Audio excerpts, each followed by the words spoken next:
마가복음 13장입니다. 마가복음 13장.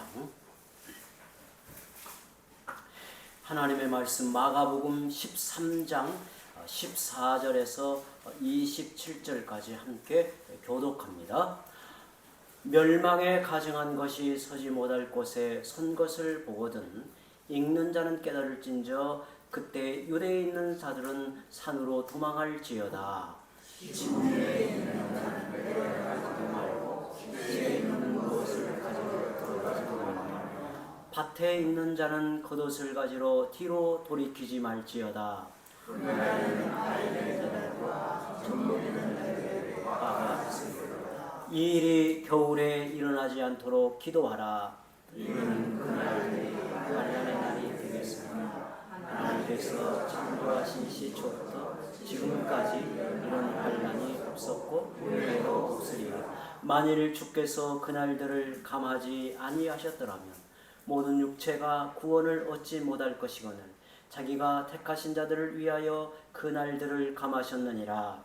그때 어떤 사람이 너희에게 말하되 보라 그리스도가 여기 있다, 보라 저기 있다 하여도 믿지 마라. 거짓 그리스도들과 거짓 선지자들이 일어나서 이적과 기사를 행하여 할 수만 있으면 택하신 자들을 미혹하려 하리라.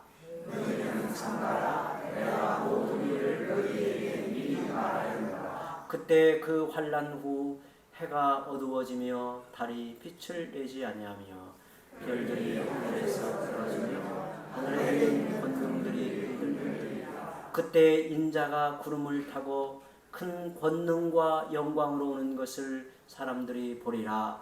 또 그때 그가 천사들을 보내어 자기가 택하신 자들을 땅 끝으로부터 하늘 끝까지 사방에서 모으리라. 아멘. 아멘. 하루살이와 매미가 함께 놀고 있었습니다. 저녁이 되자 매미가 하루살이에게 이렇게 이야기합니다. 오늘은 그만 놀고 내일 만나서 놀자.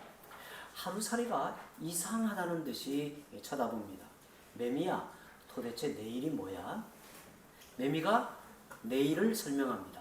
내일은 캄캄한 밤이 지나고 오늘같이 밝은 해가 뜨면 그게 내일이야. 그러나 하루살이는 이해할 수가 없었습니다. 매미가 너무도 답답했어요. 그래서 다른 친구를 구하러 찾아갑니다. 매미는 개구리를 만나 서로 친하게 지냈습니다. 둘은 오랫동안 재미있게 놀았습니다. 어느덧 시간이 흘러 늦가을이 되자 개구리가 매미에게 이야기합니다. 우리 그만 놀자. 너무 추워져서 이제 내년에 만나자. 그러나 매미는 도대체 내년이 뭔지 이해할 수가 없었습니다. 개구리가 아무리 내년을 설명해도 매미는 알아듣지를 못했습니다. 성도 여러분, 여러분은 구원받은 성도로서 영원을 내다보고 사십니까? 예수 그리스도를 믿음으로 영생을 얻은 자로, 우리 안에 영원한 생명이 있는 자로 영원을 내다보고 사십니까? 그저 생각이 아닌 진정으로 영원을 의식하며 살고 있습니까? 이 땅에는 수많은 사람들이 살고 있지만 시간에 대한 관점은 두 종류의 사람이 존재할 뿐입니다. 이 땅에서 눈에 보이는 세상을 전부로 알고 사는 사람이 있고 영혼의 안목을 가지고 사는 사람이 있습니다. 이 땅을 전부로 알고 사는 자는 마치 하루살이 안목이라고 할 수 있습니다. 하루살이 안목으로 사는 사람은 하루만 살고 말 것처럼 살아갑니다. 이 땅이 전부인 것처럼 이 땅에 자신의 모든 것을 걸고 그것 때문에 울고 웃는 인생입니다. 성경은 그를 가리켜 하루살이 인생이라고 부릅니다. 그러나 영원한 안목을 가진 사람은 그렇게 살지 않습니다. 이 땅의 삶 너머에는 영원한 삶이 있다는 것을 믿고 그 영혼을 바라보고 현재의 삶을 지혜롭게 살아갑니다. 우리가 성경을 차근히 읽어가 보면 거대한 산맥같이 두드러진 몇 가지 진리가 돋보이는 것을 보게 돼요. 그 중에 하나가 바로 영혼에 대한 가르침입니다. 영원에 대한 말씀입니다. 즉, 이 땅에서의 삶이 전부가 아니라는 것입니다. 우리 앞에는 내일이 있고 내년이 있고 이 땅의 삶 너머에는 우리가 상상할 수 없는 놀라운 영원의 세계가 있습니다. 정말로 영원의 세계가 있습니다. 저는 이게 얼마나 좋은지 몰라요. 만약에 이 땅의 삶으로 내 인생이 끝나고 만다면, 모든 인생이 이 땅의 삶으로 다 마침이 된다면,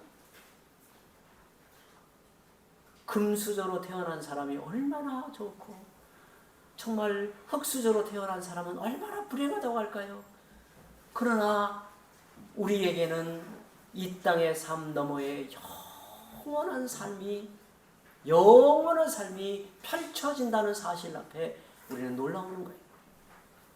오늘 본문은 이 땅 이후의 영원한 삶에 대한 말씀 중에 아주 중요한 말씀을 다루고 있습니다. 왜냐하면 영원하신 주님이 그 영혼에 대해 친히 말씀하기 때문입니다. 이 말씀을 흔히 감람산의 담화라고 부릅니다. 보통 성경학자들이 이 본문 13장을 가리켜 감람산의 담화, 마가복음 읽기를 하면서 제가 사실 이 13장에 대한 말씀을 한 두어 차례 전하려고 했는데 여러 전해야 될 중요한 주제들이 있어서 이 부분이 빠져 있어서 함께 좀 나누려고 이 마가복음 본문을 우리 함께 지금 대하고 있습니다. 예수님이 예루살렘 성전 맞은편 감람산에서 이 말씀을 제자들과 나누었기 때문에 감람산의 담화, 감람산 강화 이렇게 부릅니다. 예수님은 감람산 담화를 말씀하시기 전에 성전에 들어가셔서 장사하는 자들의 상을 뒤엎으시고 채찍을 만들어 장사하는 자들을 다 내어 쫓으셨습니다. 성전에서 벌어지는 탐욕을 크게 꾸짖고 깨끗이 하셨습니다. 그런데 제자들의 입장에서는, 제자들도 유대인이었거든요. 그들은 성전에 대한 자부심이 컸어요. 유대인으로 태어나서 그들에게 미치는 성전에 늘 가까이 있었기 때문에 성전에 대한 그들의 기대, 자부심이 있었죠. 그래서 그들은 예수님이 행하신 일이 그렇게 달갑게 느껴지지 않았어요. 이 모든 일을 마치고 감람산에 앉아 있는데 성전이 한눈에 보였어요. 제자들 중에 하나가 예수님께 묻습니다. 선생님이요, 보소서, 이 돌들이 어떠하며 이 건물들이 어떠하니까? 제자들이 생각할 때는 자기들의 눈에 이 성전의 이 어떤 위용, 또 성전에 그 지어진 돌을 보면 대단하다, 참 웅장하다, 이런 생각이 들었던 거예요. 자료를 찾아보니까 그 성전을 짓는 그 벽에 사용된 돌이, 큰 돌은 가로 길이가 20m 정도 되었다고 그래요. 그리고 높이가 3m, 세로가 2.5m. 그래서 큰 것은 무게가 무려 300톤 정도가 나갔다고 그래요. 그래서 그 성전의 위용을 보는 순간에 압도가 될 정도였다고. 어마어마한 이 성전의 웅장함 앞에 사람들은 탄복을 하는 거예요. 감동을 받는 거죠. 그래서 예수님은 어찌 생각하시는가를 들어보고자 선생님이여 보소서, 이 돌들이 어떠하며 이 건물들이 어떠합니까? 그러자 2절에 13장 2절에 예수께서 이르시되 너가 이 큰 건물들을 보느냐? 돌 하나도 돌 위에 남지 않고 다 무너뜨려지리라. 제자들은 이 주님의 말씀을 듣고 깜짝 놀라게 돼요. 제자들은 자기들 앞에 보이는 웅장한 성전을 옹호하고 싶었는데 도리어 주님의 뜻밖의 말씀으로 충격을 받습니다. 얼마 시간이 지나 베드로와 안드레, 야고보와 요한이 예수님께 조용히 물었습니다. 주님이 하신 말씀이 무슨 의미입니까? 주님이 이렇게 말씀하신 뜻이 무엇입니까? 정말 그 일이 일어난다면 언제 그런 일이 일어나고 그 모든 일이 이루어질 때 무슨 징조가 나타납니까? 제자들의 질문에 대한 예수님의 말씀이 곧 감람산 담화입니다. 이 질문에 대한 예수님의 말씀이 13장의 말씀이에요.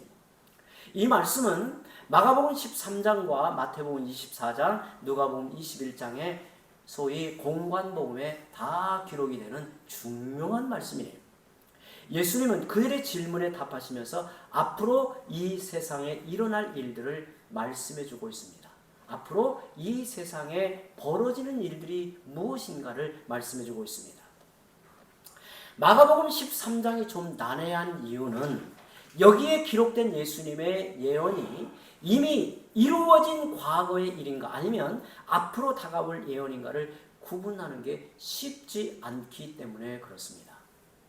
그래서 마가복음 13장은 그 사람이 어떠한 신학의 전제에 의해서 해석하느냐에 따라서 엄청나게 달라지고, 그래서 가지각색의 책이 나온 부분이 이 마가복음 13장입니다. 그런데 저는 마가복음 13장에는 두 가지가 서로 섞여 있다고 보는 입장이에요. 이미 이루어진 일도 있고 이미 과거에 성취되어진 일도 있고 앞으로 일어날 사건도 있다는 겁니다. 두 가지가 섞여 있을 뿐만 아니라 어느 부분에는 중첩되어 있어서 난해하게 보이는 거예요. 그것이 이미 과거에 성취된 사건이라도 이것이 신약에서 또 다른 적용으로 이루어져 가는 것도 있고 이게 중첩이 되어 있다는 거예요. 먼저 이미 이루어진 사건을 한 부분 살펴봅니다. 예수님은 제자들에게 그날의 예루살렘 성전이 산산이 무너지고 유대인들이 엄청난 박해를 받을 것이라고 말씀하셨습니다. 그 예언은 이미 이루어졌습니다. 언제 이루어졌는가? 주 70년에, 그러니까 우리의 달력 AD 70년에 그대로 이루어집니다. 당시 로마 황제의 명을 받은 디도 장군이 예루살렘 성을 침입하여 무너뜨리고 유대인들의 마지막 정신줄을 끊어놓기에 성전을 파괴시킵니다. 성전을 무너뜨린 이유는 유대인의 정신을 흩어버리기 위해서 그랬습니다. 유대인들로 하여금 희망을 아예 그냥 잘라버리기 위해서, 절망으로 몰아넣기 위해서 성전을 완전히 무너뜨립니다. 그런데 성전을 파괴하는데 왜 돌 하나도 도리에 남기지 않고 다 무너졌다고 하는가? 당시의 역사 기록을 살펴보면 제사장들이 엄청난 돈을 어디에 숨겨 놓았는데 성전 벽에 돌 틈에 숨겨 놓았다는 소문이 돌기 시작했습니다. 그래서 성전을 파괴한 로마 군인들이 온갖 기구를 가져다가 돌들을 전부 다 사사히 뒤졌다고 해요. 그래서 돌을 다 어그러뜨린 거예요. 놀랍게도 도저히 이루어지기 어려운 예수님의 예언이 그대로 이루어진 거예요.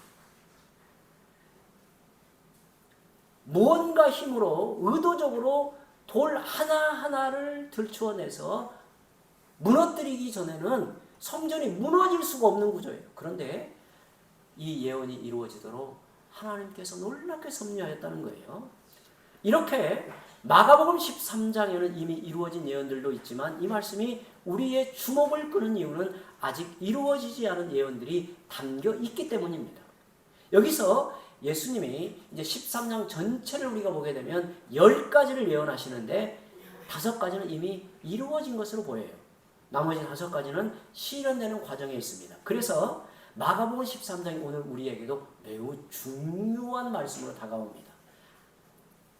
그러면 예수님이 예언하신 것들 중에 아직 실현되지 않은 일이 무엇일까요? 오늘 말씀을 통해서 몇 가지를 짚어 살펴봅니다.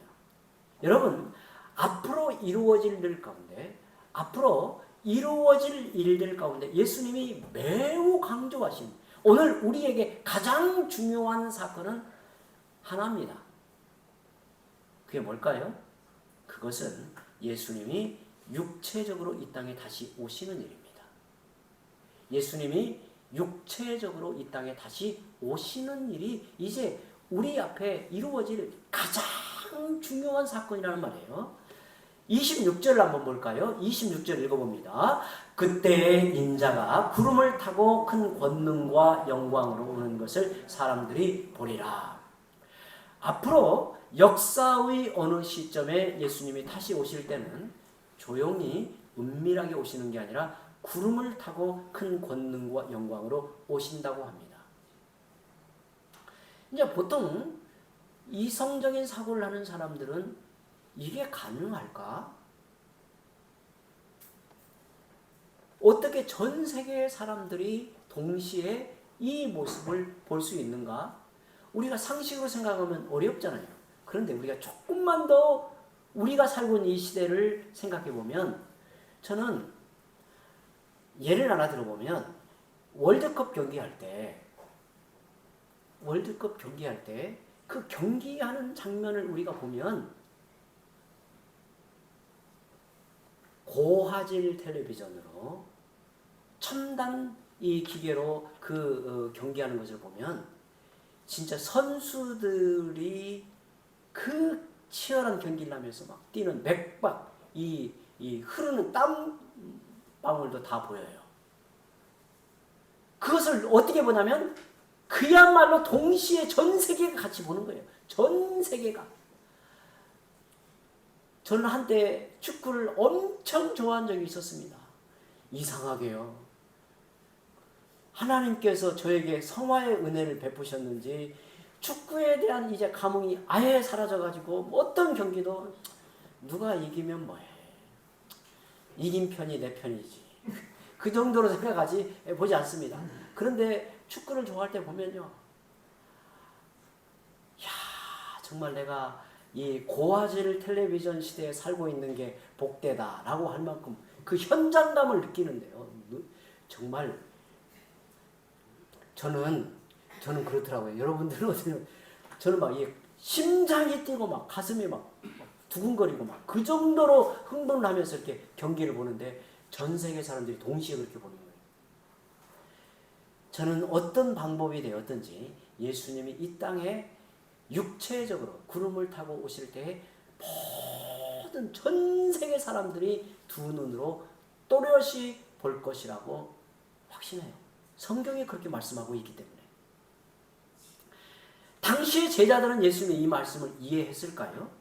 아마도 이해하기 어려웠을 것입니다. 그래서 예수님은 제자들과 오늘 우리가 이 놀라운 사실을 믿을 수 있도록 이미 그 일을 보이신 적이 있어요. 그게 사도행전 1장 9절에서 11절에 있는 말씀입니다. 함께 읽어보죠. 이 말씀을 마치시고 그들이 보는 데서 올려져 가시니 구름이 그를 가리어 보이지 않게 하더라. 올라가실 때에 제자들이 자세히 하늘을 쳐다보고 있는데 흰옷 입은 두 사람이 그들 곁에 서서 이르되 갈릴리 사람들아 어찌하여 서서 하늘을 쳐다보느냐 너희 가운데서 하늘로 올려지신 이 예수는 하늘로 가심을 본 그대로 오시리라 하였느니라. 사람들이 다 보는 데서 구름 위로 올려져 가셨다고 말합니다. 예수님이 왜 이렇게 승천하셨을까요? 우리에게 한 가지 놀라운 사실을 믿게 하려 하심에 있습니다. 그것은 예수님이 이 땅에 다시 오시는 일입니다. 예수님이 이 땅에 다시 오시는 일입니다. 하늘로 올려주신 예수님은 하늘로 가심을 본 그대로 오실 것입니다. 성경은 예수님이 이 땅에 다시 오신다는 사실을 수없이 강조하고 있습니다. 예수님이 이 땅에 처음 오신 것은 어느 날 우연히 일어난 사건이 아니었습니다. 수천 년 전부터 예수님의 초림이 예언되었습니다. 처녀의 몸에서 아기가 태어날 것이라고 예언했을 때 사람들은 믿지 못했습니다. 그러나 그 예언은 이루어졌습니다. 베들레헴에 메시아가 오신다는 게 말도 안 된다고 생각했지만 그대로 이루어졌습니다. 만왕의 왕 메시아가 나귀 새끼를 타고 예루살렘에 입성한다니 말도 안 된다고 했지만 그대로 이루어졌습니다. 예수님의 초림의 예언은 글자 하나 틀리지 않고 그대로 이루어졌습니다. 그런데 성경은 초림의 예언보다 몇 배 더 많이 예수님의 다시 오실 것을 예언하고 있습니다. 본문에서 예수님이 이 땅을 떠나시기 전에 다시 오실 것을 친히 말씀하십니다. 그럼 우리는 어떻게 해야 되는가? 그 사실을 굳게 믿고 주님 앞에 설 날이 우리에게 다가오고 있다는 사실을 의식하며 살아야 된다는 거예요. 성도 여러분, 우리가 살아있는 동안에 이 땅에 생전에 주님이 오시지 않을 수도 있습니다. 오실 수도 있고 오시지 않을 수도 있습니다. 그러니 주님이 멀리 계시는 게 아니에요. 우리가 주님 앞에 나아가는 거예요. 우리가 주님 앞에 나아가는 거예요. 주님이 이 땅에 오심은 믿는 백성의 구원이 완성이 되고 하나님의 나라가 완성이 되어 그의 나라가 이 땅에 임하는 것에 중요한 의미가 있다면 그 개인의 죽음으로 인한 종말은 이제는 주님 앞에 서게 되는 거예요. 주님이 우리에게 오시는 것처럼 우리가 주님께로 가는 거예요. 이 사실을 우리는 믿어야 돼요. 의식하며 살아야 돼요. 그러면 예수님이 이 땅에 다시 오실 때 어떤 징조가 있을까요? 예수님은 그 징조에 대해 자세히 말씀해 주시는데 오늘은 크게 두 가지를 생각해 보려고 합니다. 첫 번째 징조는 멸망에 가증한 것이 성전에 선다고 말합니다. 종말의 때가 되면 멸망에 가증한 것이 성전에 서게 되는데 그때 종말은 시작이 된다는 거예요. 14절을 보시죠. 멸망에 가증한 것이 서지 못할 곳에 선 것을 보거든 그때 유대에 있는 자들은 산으로 도망할지어다. 이런 말씀이 과거에 이미 실현된 면도 있지만 이것이 오늘날 우리에게는 어떤 말씀으로 실현되어 가고 있는가 이게 중첩이 되기 때문에 어려운 본문이에요. 멸망에 가증한 것이 나타나면 시대의 종말이 임했으니 너희는 대피하라는 것입니다. 그러나 우리는 멸망에 가증한 것이 구체적으로 무엇을 의미하는지 정확히 알기가 어렵습니다. 이 부분을 찾아보니까 수많은 견해들이 있더라고요. 심지어 이 견해가 어떤 사람들이 있냐면 예배당 안에 있는 십자가 상이라고 하는 사람도 있더라고요. 우리는 십자가 이 어떤 그 형상을 예배당 안에 세우지 않잖아요. 굉장히 의미가 있습니다. 이것도. 그런데 어떤 신학자는 예배당 안에 십자가 형상이 세워진 것이 멸망에 가증한 것이다. 이렇게 해석을 했더라니까요. 저는 한편에 일리가 있다라는 생각을 했어요. 어떤 데는 마리아 상이라고 하기도 하고 그것이 적그리스도의 실체라기도 하고 아니면 뭐 유럽의 어떤 연합 기구라기도 하고 이런 수많은 이야기를 하는데 사실 그것이 무엇을 의미하는지는 정확히 알기가 어려워요. 그런데 이 말이 여기에뿐만 아니라 구약 성경 한 곳에 또 이 말씀이 나와요. 그게 어디에 나오냐면 다니엘서에 나오는데 구약 시대에 다니엘이 앞으로 있을 놀라운 일을 예언하였는데 거기에 이 말이 그대로 나옵니다.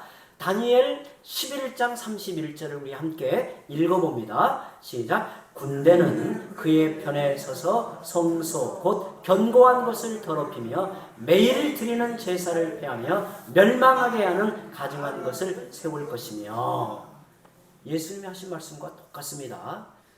성경이 말씀하는 바는 장차 주님이 이 땅에 오시기 전에 다시 오시기 전에 한 징조를 보게 되는데 그것은 하나님의 거룩한 성소가 멸망에 가증한 것으로 오염되어 그 기능을 상실하게 된다는 거예요. 성경이 아무튼 가르치면 이렇다는 거예요. 이 사건의 역사적 실현이 보통 언제 이루어졌다고 보냐면 주 70년 로마의 디도 장군이 이끌었던 로마 군대가 예루살렘을 침입하여 성전을 회파한 일로 보기도 합니다. 그러니까 표면적으로 이 사건이 언제 성취되었는가? 그것은 AD 70년에 로마의 디도 장군에 의하여 로마 군대가 쳐들어옴으로 이 말씀이 성취가 되었다는 거예요. 표면적으로. 그때 사건을 좀 더 보면 디도 장군은 황제의 형상과 로마 제국을 상징하는 독수리가 새겨진 깃발을 들여와 성전에 꽂았다고 해요. 그리고 이교도의 제사를 드립니다. 그리고 성전을 불태워버립니다. 유대인들에게 성전이 무너지는 것은 무엇을 의미했냐면 온 땅이 무너지고 온 우주가 무너지는 것으로 생각을 합니다. 그래서 본문은 성전의 무너짐을 우주적 멸망을 묘사하는 계시적 언어로 표현되고 있다는 거예요. 그러니까 성전이 무너졌다라고 하는 것은 그 상징적 계시적 언어로 쓰여졌는데 그것이 바로 우주적 멸망이 종말이 시작이 되었다라고 보는 거예요. 그래서 이 땅에는 성전을 대신하는 좀 표현하기 어려운 종말론적 공동체가 세워지게 되는데 주님의 교회가 세워졌고 주님의 교회는 이 땅에 영원한 소망을 지향하며 나아간다는 거예요. 한번 눈을 뜨시고 저를 한번 보시기 바랍니다. 좀 더 좀 설명이 필요합니다. 성경에 말하고 있는 종말은 역사의 마지막 한 시점을 말하지 않습니다. 엄밀하게 말하면 종말의 시대라고 하는 겁니다. 그러니까 종말을 말할 때는 종말의 시대가 시작되어 종말의 시대 안에 우리가 있다는 말이에요. 그래서 신약 성경의 종말은 어느 시점을 말하냐면 예수님의 초림에서 예수님의 재림까지를 뭐라고 말하냐면 종말이라고 말해요. 다시요. 다시 한번 설명드립니다. 성경이 말하고 있는 종말은 역사의 마지막 끝점을 말하는 게 아니라 성경에서 신약 성경에서 말하고 있는 종말은 예수님의 초림에서 재림까지의 그 시대를 가리켜 종말의 시대, 종말이라고 말합니다. 그런데 그 종말 안에 하나님께서 성전을 대신할 거룩한 공동체를 세우시는데 그 공동체를 가리켜 교회라고 해요. 교회. 그래서 신학자들은 교회를 가리켜서 뭐라고는 말하냐면 종말론적 공동체이다 이렇게 말을 합니다. 그런데 이 종말론적 교회의 특징은 뭐냐면 하나님의 은혜로 이미 구원을 받았지만 아직 구원의 완성에 이르지 않은 이미와 아직의 긴장 상태에 놓여 있다는 거예요.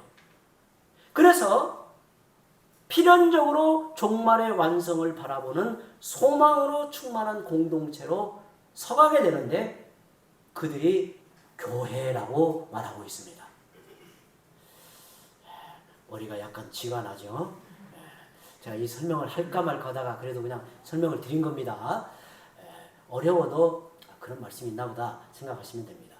그래서 교회는 무엇을 의식하지 않으면 교회다워질 수가 없느냐면 종말을 의식하지 않으면 교회라고 할 수가 없는. 우리는 종말 안에 살아가고 있고 종말의 소망을 지향하며 살아가고 있는 거예요. 오늘 성도들을 보면 이 세상은 종말이 있다. 종말을 살아가는 저들이 있다. 우리는 그리스도께서 다시 오심으로 우리의 모든 것이 완성된다라고 하는 유일한 소망으로 살아가는 사람들. 사랑하는 성도 여러분, 오늘 우리에게 있어서 유일한 소망은 우리 주님 다시 오실 날을 바라보는 겁니다. 눈물이 없는 인생이 어디 있고 아픔과 시름이 없는 인생이 어디가 있겠습니까? 그러나 주님이 우리에게 오셔서 우리의 눈물을 닦아주시고 우리를 위로하실 뿐만 아니라 우리가 죄와 싸워 때로는 넘어지고 신음하며 전진해 나가는 우리의 걸음을 위로하여 일으켜 세우시고 완성에 이르게 하실 그 주님을 우리는 바라보는 것입니다. 매일 하루가 시작되면 주님 앞에 가까이 나아가는 이 종말의 시계가 우리에게는 소망이다라는 의식을 가지고 살아가는 사람들, 그들이 바로 신약의 교회라는 거예요. 신약의 교회. 예수님은 또 하나의 징조를 이어 말씀하십니다. 21절에서 22절 우리 함께 읽어봅니다. 그때 어떤 사람이 너희에게 말하되 보라 그리스도가 여기 있다 보라 저기 있다 하여도 믿지 말라. 거짓 그리스도들과 거짓 선지자들이 일어나서 이적과 기사를 행하여 할 수만 있으면 택하신 자들을 미혹하려 하리라. 요한계시록에 보면 적그리스도가 나타나 능력을 행하는 것을 볼 수 있습니다. 그래서 믿는 자들까지 미혹한다는 겁니다. 그는 큰 능력을 행하여 미혹합니다. 그런데 중요한 것은 예수님이 앞으로 일어날 일에 대해 분명히 말씀하십니다. 예수님은 하늘로 올라가신 모습 그대로 언젠가 이 땅에 다시 오실 것입니다. 이것을 믿어야 우리는 미혹되지 않은 거예요. 주님이 다시 오실 날의 징조를 말씀하신 후에 우리에게 당부하십니다. 그것은 우리의 삶이 이 땅으로 끝나는 게 아님을 기억하라고 하십니다. 역사는 이대로 끝없이 흘러가는 게 아닙니다. 주님이 언젠가 이 땅에 다시 오실 때 우리가 사는 이 세상은 끝나고 새로운 세계가 펼쳐질 것입니다. 그러므로 우리는 하루살이 안목이 아니라 영원의 안목을 가지고 오늘 하루하루를 살아가는 것입니다. 성도 여러분, 주님이 언젠가 이 땅에 다시 오심으로 펼쳐질 영원한 세계를 믿는다면 우리는 이 땅에서 어떻게 살아야 하는가? 주님은 단 한마디 말씀하십니다. 깨어 있어야 한다. 깨어 있으라고 말합니다. 33절에 30절 제가 봅니다. 주의하라. 깨어 있으라. 그때가 언제인지 알지 못함이라. 가령 사람이 집을 떠나 타고 오러갈 때 그 종들에게 권한을 주어 각각 사물을 맡기며 문지기에게 깨어 있으라 명한과 같으니 그러므로 깨어 있으라. 집주인이 언제 올는지 혹 저물 때일는지 밤중일는지 탁올 때일는지 새벽일는지 너희가 알지 못함이라. 그가 오려니 와서 너희가 자는 것을 보지 않도록 하라. 깨어 있으라. 내가 너희에게 하는 이 말은 모든 사람이 하는 말이니라 하시니라. 이 세상은 정말 깨어있기가 어려운 세상입니다. 살다 보면 나도 모르게 세상 분위기에 휩쓸리고 그렇게 살아가고 있습니다. 머리로는 주님의 재림을 알고 있지만 우리의 삶은 의식하지 못하고 살 때가 많습니다.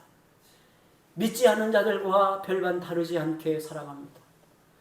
좀처럼 용납하지 않으려 하고 자기중심적인 생각을 버리지 않습니다. 조금만 자존심을 건드리면 가만히 있지 못합니다. 이 모든 것이 깨어있지 못한 것이라는 거예요. 주님은 이 땅을 떠나시면서 우리에게 특별히 두 가지를 당부하셨습니다.